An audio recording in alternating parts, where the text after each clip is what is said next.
All right, everybody. Thanks for joining us on this webinar today. We're excited that you're here, and we're excited for this webinar because we want to sort of explain our last few months.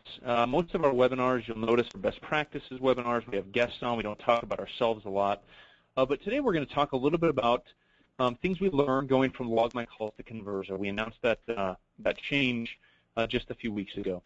So first, in terms of speakers on today's webinar, I'll be speaking. My name is McKay Allen. I'm the Director of Content and Communications at Convirza, formerly LogMyCalls.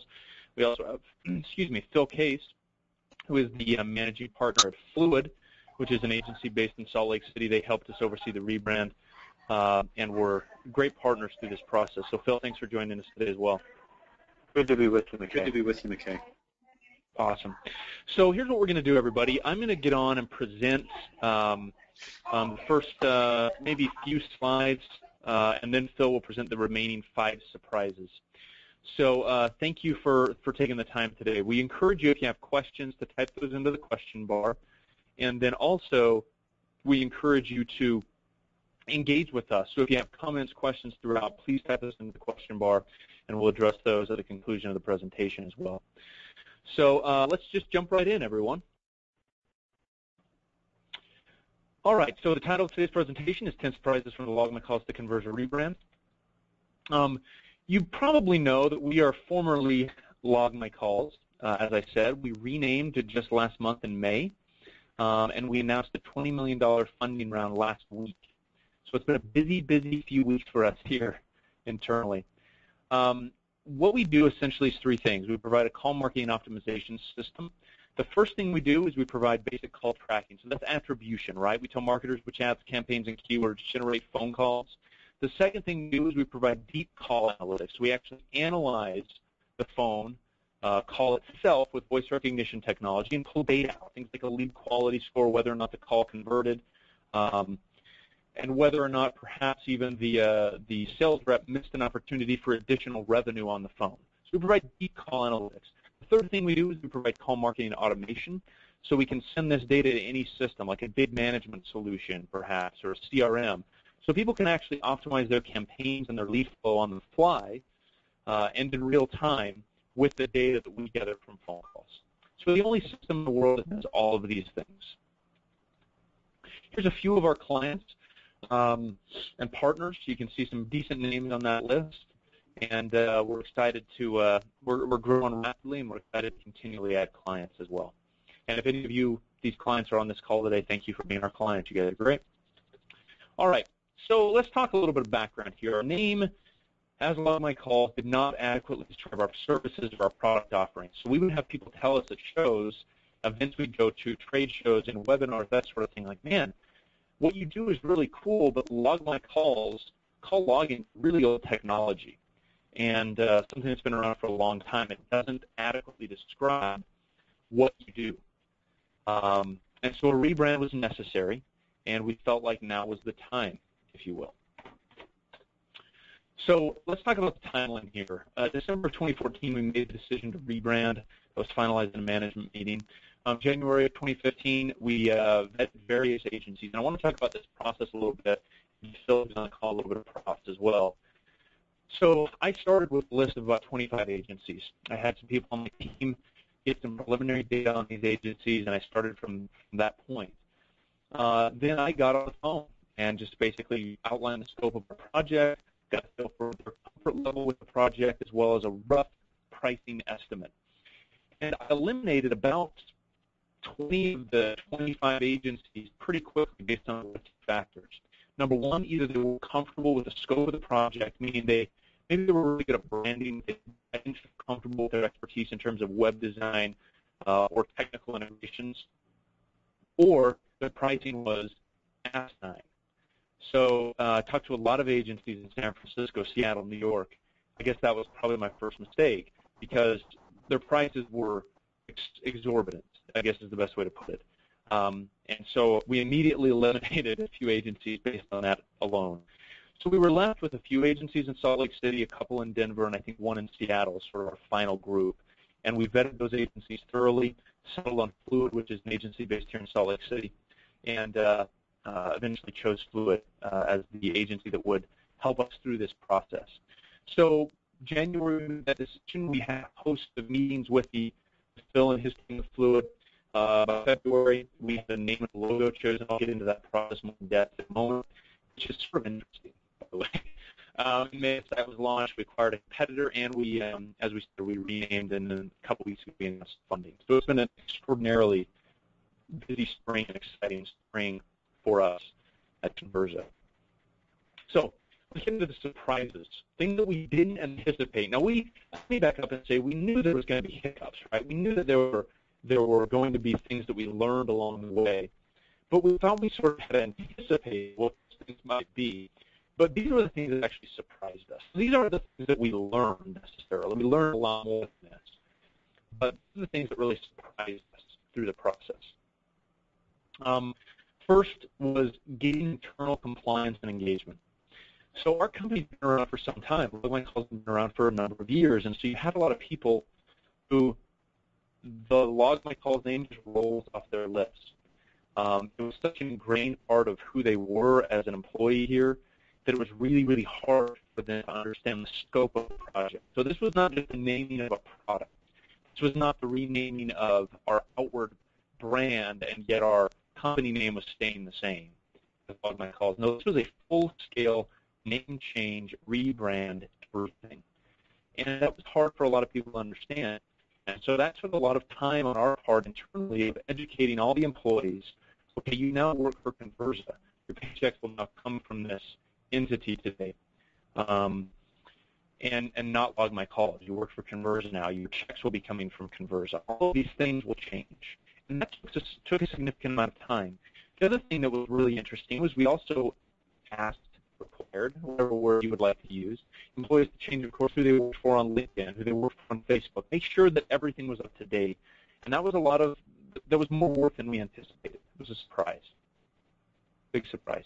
So even in the last week, leading up to the rebrand, we still discovered that there were stragglers that missed the bandwagon. We're still confused about the scope of the project. And that was probably our fault internally. It was the problem area we neglected, focusing so much on the external communications, on the nuts and bolts of getting the website done, the rebrand complete. But did discover we had some stragglers, much like this cuddly koala bear. All right, number two, the small things. There were a number of small things that we didn't think about. No matter how hard we tried, no matter how many meetings we had, there were some things that we just didn't think of. So there's some places where, for example, LogMyCalls was listed on databases online that generate a fairly substantial amount of traffic for us that we had just plain forgot that we existed on. And so we've had to now go back to those publishers and say, hey, can you change our name here? And sometimes that's a process. Sometimes it's as simple as sending an email. But we knew there were going to be things that we missed, and we missed a few things. Not a ton, but just a few things along the way. There was a story that I loved in talking about this and thinking about the small things. So I'm a huge college basketball fan. And if you know anything about college basketball, of course, you know about March Madness and bracketology, that whole thing. Well, there's a committee that chooses those 64 teams that are in that bracket, 68 teams, but 64 for the purposes of the bracket.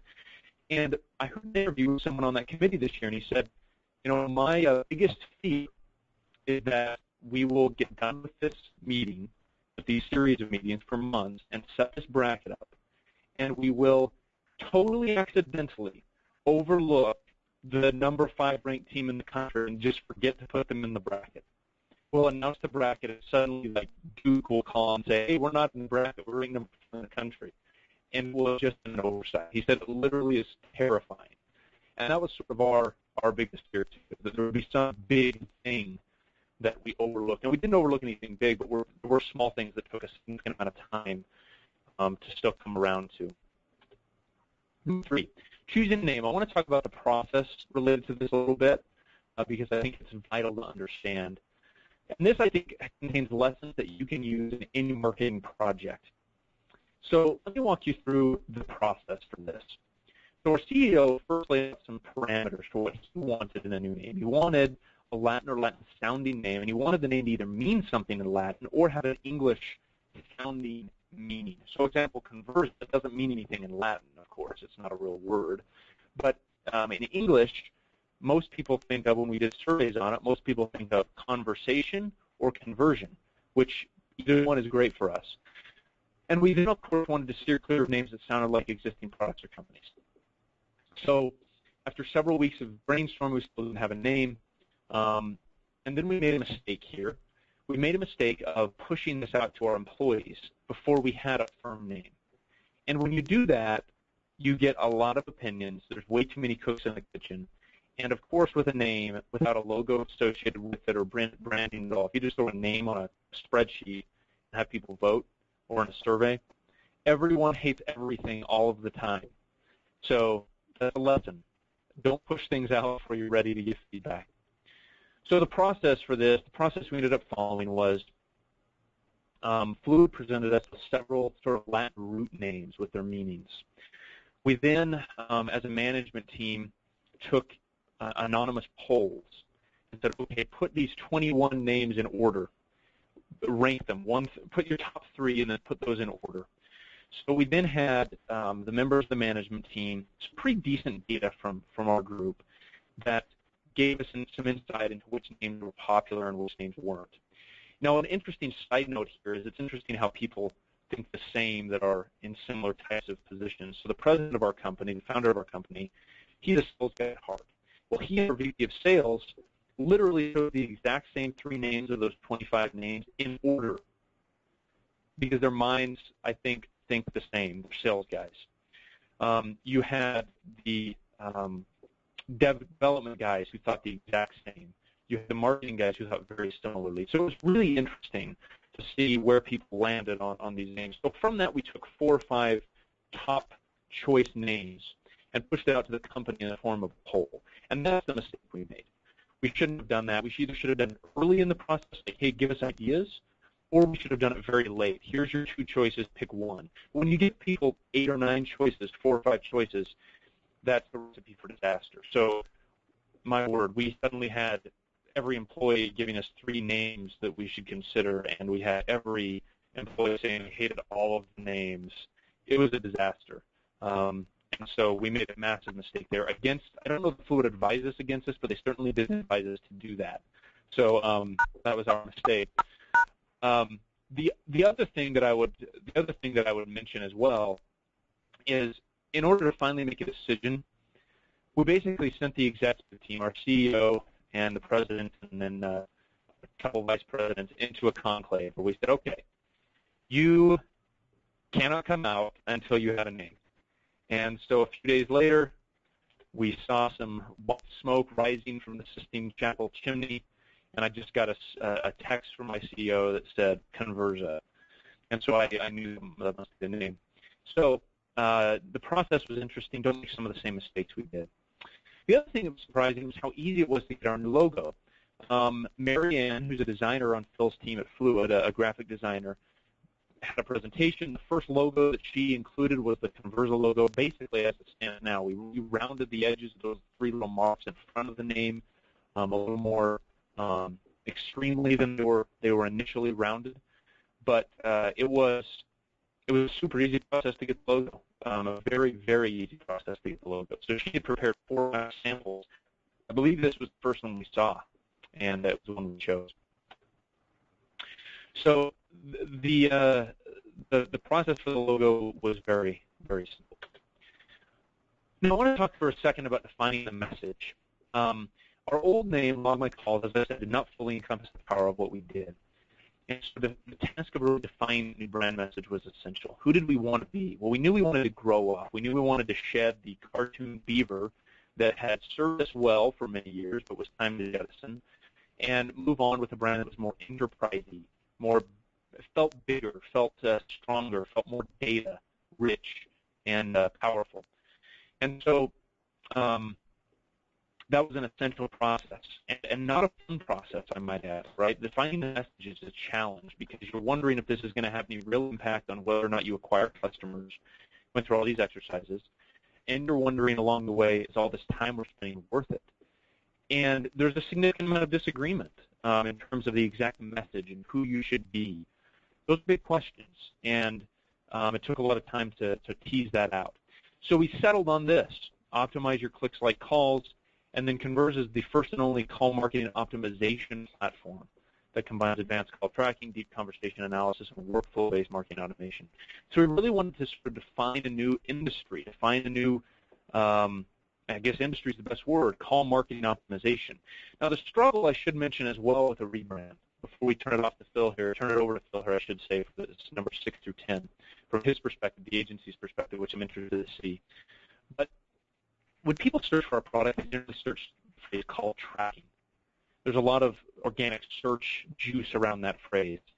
There isn't a lot of organic search juice, and by a lot of I mean any, around call marketing optimization. It's not a thing. It's not a phrase people search. Now, we hope to change that, but it is interesting when you're trying to redefine yourself not as a call tracking company, but as a call marketing optimization company that happens to provide call tracking. You want to define that, but you can't give up every bit of organic search juice you have. And that's a big challenge, and I think there's no probably correct way to do that other than just to start down the road and see how it goes and adjust as is necessary. But the messaging was a challenge along the way, and I was surprised at how big the challenge it was, but we believe it turned out well. So with that, I will make Phil the presenter here, and he can go through the rest of the presentation. So Phil, you still there, sir? Very good, yes. Thank you, McKay. And it's always fun to, of course, share the agency perspective and, you know, from a client's perspective to an agency. I think we're, for the most part, on the same page. It was interesting how easy their team was to work with credit and how painless this process was from what it could have been in such a short timeline. When McKay first approached us and said, we need to do all of this, and by the way, it's due middle of May, we you know, had to swallow a little bit and think about it and want to ensure our resources and team was ready and available. And so it came together nicely, but in large part because Convirza was not only easy to work with, but knew what they wanted for the most part, and was able to act fairly quickly. And I'll speak to some of that and some of that internal consensus. I do want to hit on just a couple of things, and it's slightly different from where McKay focused on, but one is this, of this old versus new site. As we talk about some of the architecture and functionality of how you kind of not only migrate to a new launch and a new brand, but how do you kind of pull along the content in that way, as well as what people are familiar with, and you know, all the new technology. There's so many options that it's almost overwhelming from a design standpoint to make sure that we are leveraging the right capability. So I want to talk about just a little bit of that. First of all, this is kind of the old website view that we had with LogMyCalls. As you can see, it you know, it had an okay look, but it, of course, definitely dated. There's a couple other views here as to kind of how, and then of course the view that McKay was mentioning as well. And so looking at this to say, how do we go from where we're at today in being able to transition the content, the layout, the site architecture, and do it in the simplest form possible. And so one of our goals for our team was, how do we leverage the most efficient design? We didn't want to have any extra bells and whistles we didn't need, but really to create the ultimate user experience while, you know, having a maximized you know, ability for the brand to interact with customers as they came. And with that, as we begin to look at, as you can see, the new website, you hear really simplifying the step navigation with the first step, you know, simply product, solutions, resources, and about, and keeping that fairly simple. You'll notice as well that, you know, up here in the upper right, keeping that prominent, and as you scroll down the page, there was always a consistent call to action. We found that, especially with Convirza, to focus on lead generation, that needed to be at, you know, very much our mindset along the way. And so you'll notice there's 3 different ways, just from the home page, to request more information, whether it's a call, a chat, or request a demo. And that was fairly key to ensuring that we could keep up with the lead flow needed for this new brand. So I wanted to hit on this next slide, you know, some of the interactivity and some of the visual graphics that we begin to build out, including some new brand videos, as you can see here on the right. But it was interesting, some of the areas that we began to build out in the search marketing.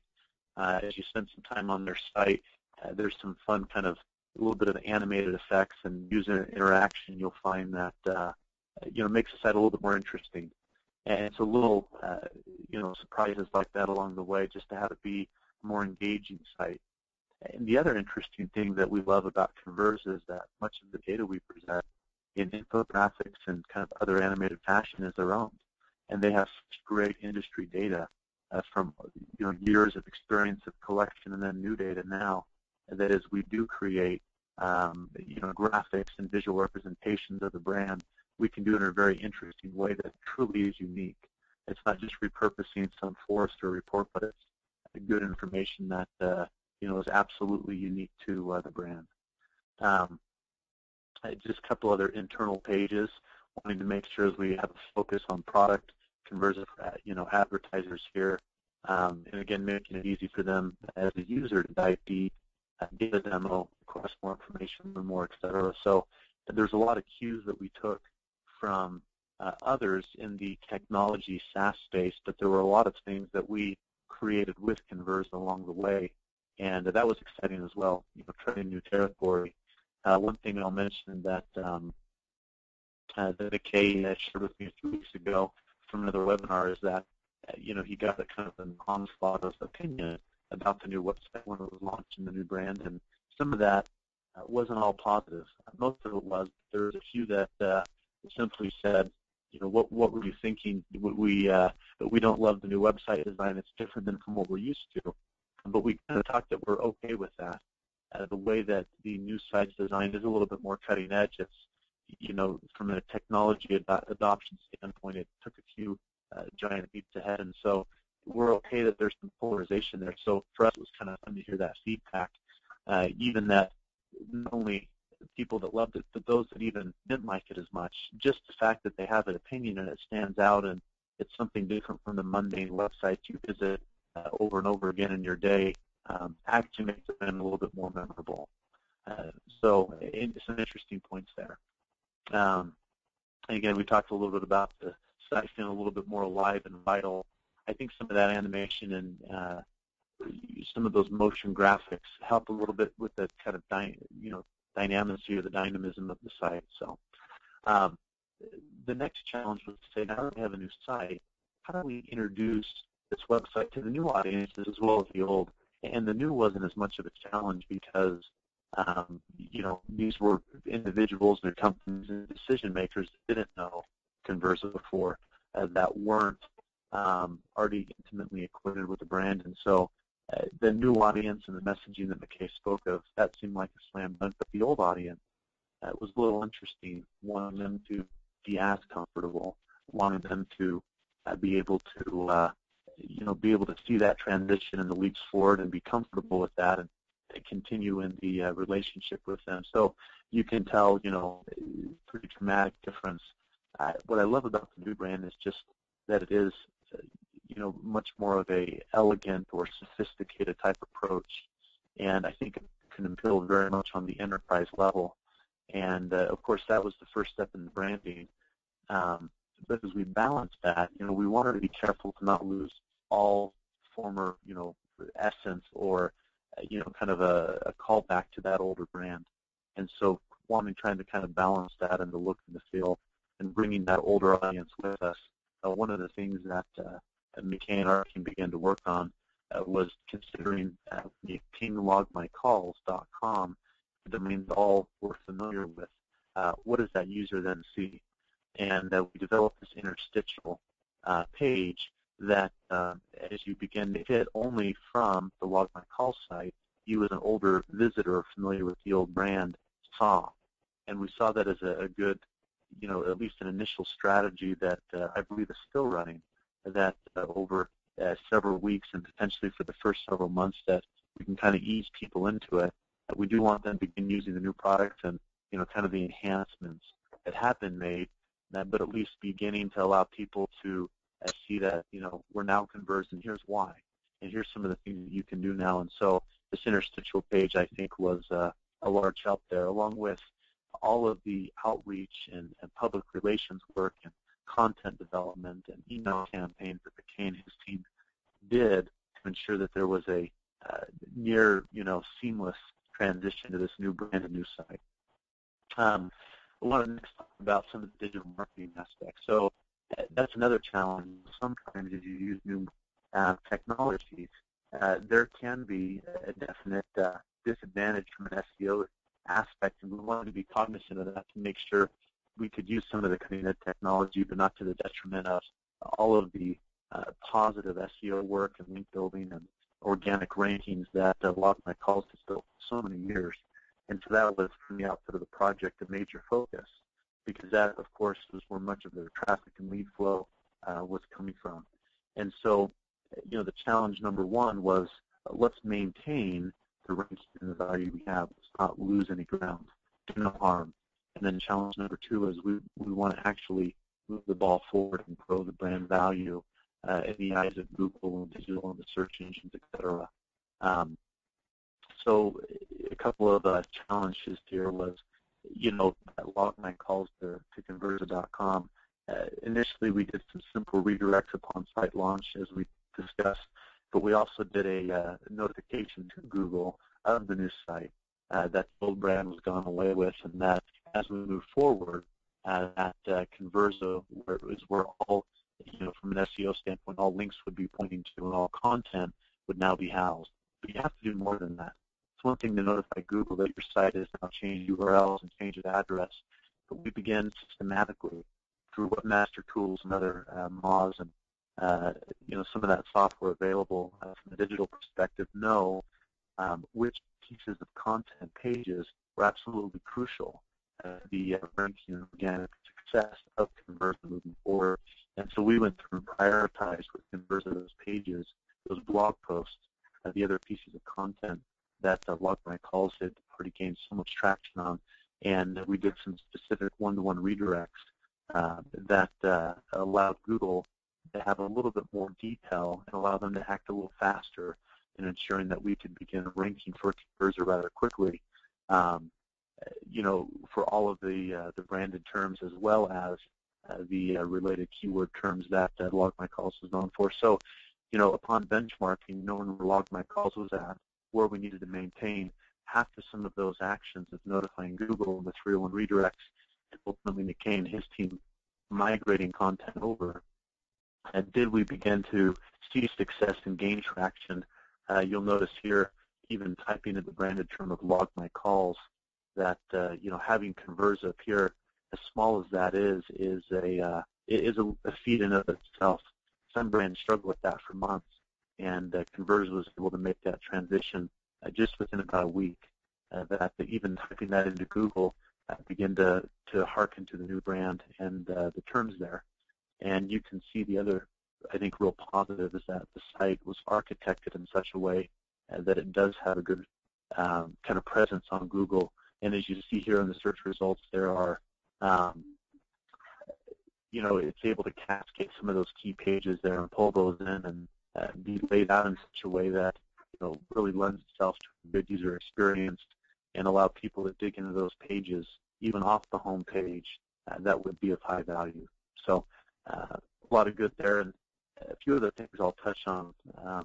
One was their current link portfolio, and as well as the competitive analysis. So during this time of designing and building up a new branded site, we did a very extensive audit, both currently what they did have in terms of some of the bigger wins over the years and the content that they've co-promoted with bigger brands throughout the country and world, as well as their competitive analysis. And that's, that shifted just slightly as they got into more of this enterprise space and understanding how they were positioned, what some of these newer terms were in newer markets that we hadn't before kind of tread in. And that kind of has now spurred what we're now focused on is the new content creation and promotion. McKay and his team have a fairly aggressive content creation calendar, and our task is not only to help on a lot of the more kind of animated and video and interactive content, but to really map the key content out for those terms and organic rankings that we're seeking for lead flow, to really have a in-depth content promotion strategy. And so that's something that we immediately began executing on site launch. And from a growth perspective, we're starting to gain some really good traction there. I think over the next several months, the Convirza brand will see not only surpass where LogMyCalls was online organically, but to begin to acquire some pretty key rankings for a lot of these newer terms that we're beginning to delve in. So a lot of things to learn there. It was interesting, and I don't know if I've even shared this with McKay, but there was another major tech company that launched in this region just a few months prior to Convirza. And this company, I won't mention them, but they shared with me just about a week and a half ago, they said, we did the same thing, new brand, new website, new name and everything. And they said, we are still suffering. They said, we're still behind, that we must have taken some serious missteps in the digital realm and, really haven't been able to get back to where we were. We've actually done quite a bit of harm in the organic side. And so seeing Convirza come out on top is a good credit to them as well. So just two more points I wanted to hit on. One was, it's interesting. You have to be careful not to overdo this, but, motion graphics and animation and animated infographics, it's really started to help propel this notion of how do you tell a story but in a more interesting way. And so we began to, as we develop the brand, say, how does this brand, what does this look like if fill in new channels and mediums? And, the website was one element, but as we begin to put together various visual graphics and some motion pieces, and then some of the videos that were produced, it just began to come together, and it was fun to see kind of the brand come to life, more than just a static logo or image on a page. And really the goal was, how do we give the user a more immersive experience? How do we help them feel like they're in the driver's seat to a certain extent as they navigate through the site and consume information? And that was one of our goals, and I think motion graphics has really helped us enable to convert the brand to do that. There's a video that we just sized. In time we did leave out, but we'll send in a follow-up as well after the webinar to all the attendees. But a couple of videos that have been produced that I think speak well to that. And it's just interesting to consider as a brand, knowing that today's world, there's a UCLA study done back in 2003, and that same study was done even just 2 years ago, in 2013, and the average attention span on somebody to a brand on a website back in 2003 was up to 10 minutes, which would seem just ludicrous now to say 10 minutes. I'm not going to waste my time for 10 minutes on a site for either page to load or kind of give that brand a chance to tell its story. But now, that same study has concluded that you really have 5 seconds. And when somebody hits your site, within 5 seconds, you have to provide value in regards to who you are, how you can benefit their brand, and begin to give them an experience that's different. And I think Convirza has begun to do that, and I think there's some additional pieces of content that they and us are creating to continue with that. But you have to move quickly, and I think video has really become an excellent form of engagement if done well. And then one last point is this great graphic from Jerry McGuire. Really, when we set out on a project like this, although the client Convirza will say to us, I want a logo, a new name, and a brand, and how we identify and begin the message, a new website, what they really want is more money. Just like any good business, they really want to grow revenue. And so we, from the outset, begin to think about this, to know that not every measure or project we would work on immediately would impact revenue, but all roads need to lead to more lead generation of qualified prospects and ultimately help the brand grow. And so some of those measures, I'll call a couple out here, but web and marketing analytics. There's some key pieces here from how many unique visitors are you getting to, number of page visitors on average per unique visitor, and are we getting a healthy distribution across the country in some key markets? As well, one thing that I just pulled out here, even since the site launched, LogMyCalls had a 70% bounce rate. at the old site. The new site now, on average, when I pulled this stat, has about a 28% bounce rate, and that's pretty remarkable. Industry standard is in the 40s typically. You're doing fairly well in the 20s or 30s and better than most websites on the internet. And to be a 28% bounce rate after month one, I think is pretty impressive for Convirza, and a great measure, even an intermediate one, as to the time that individuals are spending on the site and the type of information they're consuming, their willingness to click deeper into the site and learn more. A couple other measures of impact of the rebrand, focusing on quality conversions and lead flow, always, of course, making sure that those numbers are going up, but in particularly that they're going up in the right ways, and that the pipeline from the CRM perspective is truly filled with new companies and prospects that matter. A few of the things I'll mention, of course, is revenue growth. I think we are not holding our breath, but waiting to see the impact. As McKay mentioned, they've already closed some pretty impressive deals and are continuing to do that with their new business team. And that revenue growth over time, a little bit of a lagging indicator, but I think we're in a good place, at least Convirza is moving forward. Then the last couple of things is just brand engagement. How do you know from the Convirza brand, do you still have those ambassadors and recognition? And ultimately, it's about market penetration and awareness and consideration. And so not only digital can impact this, but so much of Convirza's efforts has been outward reaching and attending a lot of the key trade shows, webinars such as this. And so these are some of the items to look at in a rebrand, knowing that ultimately it's revenue growth, but there's a lot of kind of leading indicators as you begin to garner recognition and begin to see the value of a brand in those key markets and industries, begin to see engagement on social media and those numbers rise, and then the marketing, web analytics, and traffic and where you rank on Google are all supplemental indicators of how the brand's doing. So with that,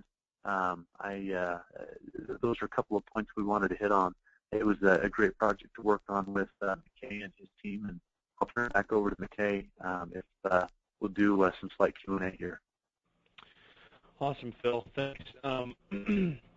Let's take some questions now. There's already a couple in the system. If you have any additional questions, everybody, just type those into the little question area, and we'll address those.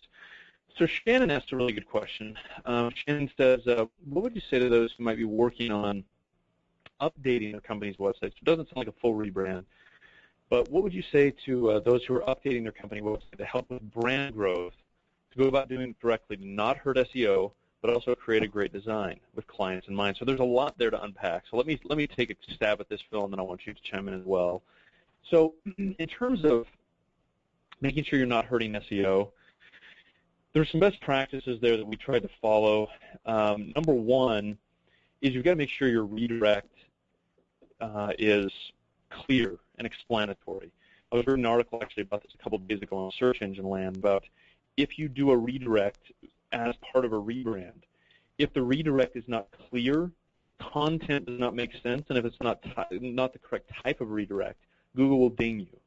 So when someone comes to your old URL, goes to your new URL, then you need to make sure that it's clear what's happening. So that's number one. Number two, I would say from an SEO perspective, is it's about producing content. You've got to have content on your new site, because if you go to an old site, from an old site that has 10 years worth of content or 5 years or 4 years worth of content on it, and then suddenly you have a new site that has a blog post, of course you're going to get hurt. Even if your name doesn't change, like Google's not going to see that site as authoritative as your old site because of the volume of content that you don't have there. So that's key also, is making sure that you transition a lot of the content if your brand's staying the same, or making sure you create a lot of the content if your brand's not. So making sure you have enough content is really important. And in terms of a great design, oh gosh, we've learned through this, and Phil touched on this as well, that there really is, design's a very subjective thing. For example, we wanted sort of it to feel like a SaaS site with a big hero area that you scroll down through, but we also wanted a unique element with like the tiled look. If you look at Convirza.com, there's some unique stuff there that you don't see a lot of on other SaaS sites. So It's really up to you in terms of design. I mean, I'm sure there's some best practices that Phil can share, but we've learned that it's extremely subjective. We've had so much feedback on the site. I'd say that 80% of it's super positive, and 18% of it really, really negative, and 2% that are indifferent. That's kind of a good thing. I think it's better to be controversial than boring. I'd much prefer that than I would people just being like, yeah, it's a site, and not caring. So I want people to either hate it or love it, and I think that's what we've done. And the vast majority of people love it. So that's what we were after. Phil, anything to add to that? It's kind of a big question. Just kind of how do you do it without hurting SEO, and how do you do a great design? Yeah, just two pieces. I'll do the design part first. I mean, it's interesting. We will have our designers, design what they feel is the most incredible site and visually appealing, only to come to our digital and SEO team to say, you can do that, but here's what the impact will be, and kind of the domino effect, because you don't have a place for wording, and you aren't able to help Google and visitors quickly identify what's important to you. And so sometimes we'll have to go through a couple of revisions before kind of the SEO team is pleased with the design, knowing that Google, has to weigh in there a little bit. And, there's some things from the architecture standpoint and the flow. But what's interesting, Google has shifted more from an SEO standpoint to say, don't make the website, the homepage, just a video or a single image. Tell people what you do and tell your story. Do some with both visuals, tagging those with alt tags, etc., but also with text. But ultimately what they're after is an excellent user experience. If you're reducing your bounce rate, having more page views, more people are converting, Google sees all of that, and it actually rewards that, and it's willing to send more visitors because it's seen that the visitors they're sending you are being well taken care of. And so I would say start with an incredible user experience, both with text and visual, and usually good things happen from that. And then secondly, and McKay hit on this, is just that continued focus on new content. Not only did McKay and his team have so much of that old content already transferred over upon site launch, but they're fairly aggressive in turning out, sometimes even 3 blog posts a day on the new Convirza site. And that, in and of itself, is one of the absolute best things you can do to ensure from an SEO organic standpoint that you're head and shoulders above others. Yeah, great response. The only other question that I think we may have time for is we've got questions as well about how do you build a sitemap? I think sort of the gist of the question, and I want to get your feedback on this, Phil, as well. What are your thoughts on? Because I think the way we approached it is, I think you guys had a spreadsheet where you're literally like, okay, what top headlines do you want? What are the subs underneath that? And we just kind of went through it, and then as the site was built, there were things that were added and removed and sort of changed on that sitemap as we decided more clearly what we wanted. What's your process in place for putting in a sitemap? Because you see a lot of different headlines on a lot of different sites that are on the top line there. Any general guidance there? It's interesting with a sitemap. I mean, we've even dealt with some brands, and LogMyCalls wasn't this bad, but they'll have 7 or 8 or 9 different major key parent pages. And again, we would err on the side of the user experience, and we really ask ourselves as we sit down as a creative team to say, what is going to allow the users to most quickly identify with where pages or content or solutions should be, while in the same breath trying to kind of minimize the overall parental buckets that we use. And so our rule of thumb is to use no more than 5 or 6, 3 or 4 is preferred, knowing that you'll have other ancillary pages about us, contact us, blog, etc., which can be tucked away elsewhere. But usually the rule of thumb is, if you have between 4 or 5 main parent pages, we can cascade from there. But it's interesting, as we build out sitemaps, it's very much thinking through the psychology of a user. And so we do try to validate that from data, both our own, or both the data of the brand, such as LogMyCalls and their analytics, and we'll actually delve into other related companies that we work with analytics to say, how are users using the site today? We dropped in heat mapping code and being able to kind of observe what users were doing on the LogMyCalls site. And so from the very get-go, the sitemap architecture, it came from both best practice and just kind of a gut check, intuitive feel, and how we felt users would like information organized. But then secondly, we were able to capture large amounts of data, both that had been previously captured in analytics as well as from a heat mapping perspective, to see the user flow, to see what their intent was. And that actually helped quite a bit to make sure that, moving forward, we did have a superior user experience. But the one caution I would add is that you're never done. Always testing, as they say in the conversion world. And so, even with the new site launched right now, we've been running a new set of kind of conversion audit and heat mapping and user experience, and we'll have some conclusive results here at the end of this week, and we'll be doing some A/B testing. And so, where we began, we think is a fairly good place, but I don't think McKay and his team are completely satisfied until we've been really able to make some additional improvements and they kind of prove it out. And so I think as we look forward, that site map might adjust from where we originally thought it might be, to even changing the names of the parent pages that we're using to where things are bucketed. And so it's always a work in progress and something to be aware of. Yeah, I agree. The other thing I'll mention too is if you go to Convirza.com, one of the pages that we, and under the About Us, for example, there's several pages that I don't believe were in the initial sitemap, but like we felt like were important to have. So under About Us, if you go to Customers, you'll actually see logos of our clients, some of which have links to case studies, some of which have quotes that appear. We felt like a page like this was important. I think we mentioned it in the initial sitemap meeting, but we didn't define it very clearly. So you can see what Phil's scrolling through here on his screen, see who our clients are. Some of them, as you scroll over, they'll have a quote pop up. Others of them will have a case study link. Others of them don't have either, but they're clients, and so we included them on our website. So there's pages like this that as you go through the process, you're like, we should use a page. We should have a page like this, even though it wasn't in the initial map.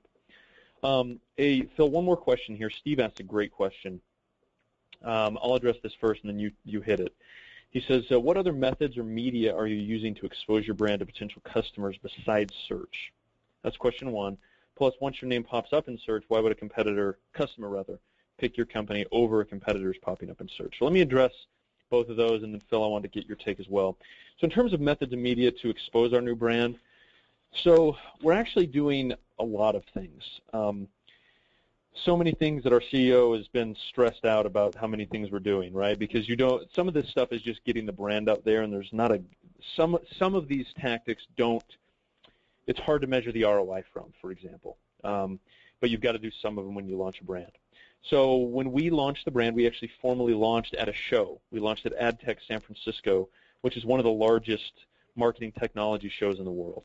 So we spent a significant amount of money in sponsorship at that show, had a big new booth built with the videos that Fluid built for us that you can find on our homepage that were playing on big 42-inch LEDs in the booth.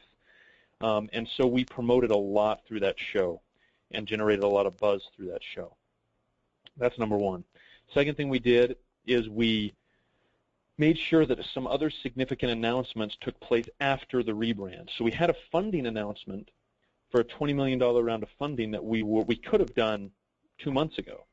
But we chose to wait until after the rebrand to formally announce it because we knew that we wanted to get the public mind share and the publicity for the new brand as opposed to doing it with the old brand and then rebranding once we'd announced the funding. So it's about being strategic in terms of when you announce things. And then the third thing is sometimes I'm a big believer in organic content, organic traffic, and free leads and things like that. I'm a huge believer in that. However, sometimes you have to spend money. And as my wife will tell me, sometimes we have to spend money. And so in any case, what we've done is, for example, we did a series of sponsored webinars with vendors. So like Search Engine Land will host webinars. We pay them a certain amount of money. They guarantee a certain number of registrants on that webinar. We did 3 or 4 of those this month to really build some awareness around the new brand. And then we're also spending, a fairly significant amount on AdWords and on LinkedIn sponsored updates as well. So Yeah, I think for the first couple months, our budget's been fairly significant in terms of just getting the name out there. And then after June and half of July, we'll really ramp down in terms of spend and go back to our normal lead gen levels. But you do have to spend some money initially. Second question is, once your name pops up in search, why would a customer choose us? Well, there's a lot of answers to that. First answer is it largely depends on where you pop up in search, right? We know 80% of clicks on a Google organic result are results 1 through 3. So if you're not in result 1 through 3, you are not existent essentially on the Google organic search results. So you've got to be in those top 3 results. So that's really the reason people pick you, is you're in those first 3 spots. The second reason is we hope that we've described the company in a unique enough way that we get clicks when we appear in the Google organic search results. It's really about some of the words you use, making sure they're descriptive, making sure they clearly delineate what you do. And then the third reason is we're confident once someone comes to our website and sees our solution, they will choose us over our competitors. So I don't have a great answer for you in terms of how do you get chosen in an organic search result, but once someone is familiar with us versus our competitors, we're extremely confident at that point because of our technology. Phil, anything to add to either of those very lengthy answers that I gave?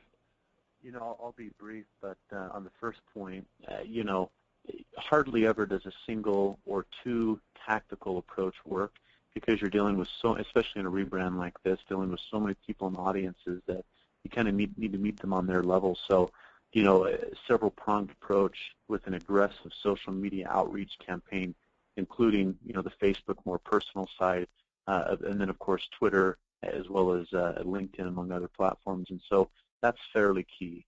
And we've already talked search. We're already running paid. But there's some other things to be aware of that, Convirza is focusing on from a demand gen perspective to say, okay, webinars and email marketing are key. How do we expand our reach beyond that? And so it's really being aware of who the type of key customers and ideal clients that you're wanting to go after, and then being strategic about it with your new business team, whether it's outreach or going to the right shows and, doing some of those traditional type tactics to even micro-targeting and, via LinkedIn, being able to do direct outreach to a one-to-one and simply say, I want to do business with this one company. They're an excellent fit for us, and then reaching out to them and not being afraid to, you don't have to just wait on the inbound for people to come in. Having some aggressive outbound tactics are pretty key as well. And then I'll just shift to that other question. In Google Webmaster Tools, you actually get quite a good feedback from when you appear in the search results, which pages and meta descriptions are converting at the highest amount, and you can actually A/B test that as well. So to say, how do I get somebody to click on my listing over somebody else? Well, Google Webmaster Tools allows you to run some of those testing campaigns to say over time, based on these 5 or 6 key pages we really want to get out there, let's test some of these messages and write-ups and ensure that when we appear on Google, are there some slight tweaks and changes in the page title and how we present it, even that initial small paragraph that will yield itself to a higher click-through rate, even just from those top couple of spots. And so there's a lot you can do there to kind of analyze and improve over time. Yeah, that's great. Absolutely great. Phil, thanks, man. We appreciate you taking the time on this webinar. I want to give a shout-out to Fluid. Their website is getfluid.com, and they just did a really good job. I mean, I have obviously, as with any project of this scope, there's going to be hiccups along the way, and there were in our project. But man, they just did a great job, and so we have nothing but great things to say about Fluid. And then the second thing I would add as well is please go to our website, go to Convirza.com, wander around, see what you see, and we love your feedback on the site. We're always trying to get user feedback, and that helps us as we optimize things. So if there's no other questions, please, you got a couple more seconds to type in a question if you want to ask one. If not, we'll conclude. So thanks again for your time, everybody. Watch for the recording of this webinar to be emailed to you probably tomorrow morning. And in the meantime, thanks for taking the time with us today. So Phil, any final thoughts from you? No, thanks for having me on board. And and I don't just say this because we're on the webinar, but you've probably been one of the best and easiest clients to work with this year so far. So thank you. No problem. We're fun to be around here at Convirza. We're fun. We're fun to hang out with. All right, everybody. Thank you. Have a great day, and enjoy your weekend that starts tomorrow. Bye-bye. Thank you.